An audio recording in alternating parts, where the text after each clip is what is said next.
સુરનગર જિલ્લામાં પાટડી વેલનાથ નગરમાં વડોદરાના એન્ટી કરપ્શનના પીઆઈના ભાઈના ઘરેથી જુગારધામ ઝડપાયું છે। સુરનગરમાં ગાંધીનગર સ્ટેટ મોનિટરિંગ સેલે જુગાર અંગે દરોડા પાડ્યા હતા, ત્યારે સુરનગરના પાટડી વેલનાથ નગરમાં જુગારનો અડ્ડો ધમધમી રહ્યો છે। જ્યારે બાતમીના આધારે સ્ટેટ મોનિટરિંગ સેલ દ્વારા દરોડો પાડવામાં આવ્યો હતો। વડોદરાના પીઆઈ તરીકે ફરજ બજાવતા પીઆઈના ભાઈ કિરણ ઠાકોરના ઘરે જુગારનો અડ્ડો ધમધમતો હોવાનું સામે આવ્યું છે। 5 મહિલા સહિત 30 આરોપીની ધરપકડ કરવામાં આવી છે। આરોપીના ભાઈ વડોદરા એન્ટી કરપ્શનમાં પીઆઈ તરીકે ફરજ બજાવે છે।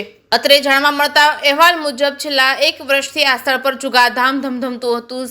આ સાથે જ રોકડ તેમજ વાહનો સહિત 6.58 લાખનો મુદ્દામાલ જપ્ત કર્યો છે। આ સમગ્ર ઘટનાની વાત કરીએ તો પાટડીના વેલનાથ નગરમાં એસીબી પીઆઈના ભાઈના ઘરે જુગારનો અડ્ડો ધમધમતો હતો, ત્યારે ગાંધીનગર સ્ટેટ મોનિટરિંગ દ્વારા દરોડો પાડવામાં આવતા આરોપીઓ દ્વારા પોલીસ ઘરની અંદર ન આવે તે માટે દરવાજા બંધ કરી દીધા હોવાનું સામે આવ્યું છે। જુગારધામમાંથી 25 પુરુષ તેમજ 5 મહિલાઓ ઝડપાઈ હતી, તેમજ કાર, મોબાઈલ, બાઇક્સ, રોકડ સહિત રૂપિયા 6.58 લાખનો મુદ્દામાલ જપ્ત કરવામાં આવ્યો છે।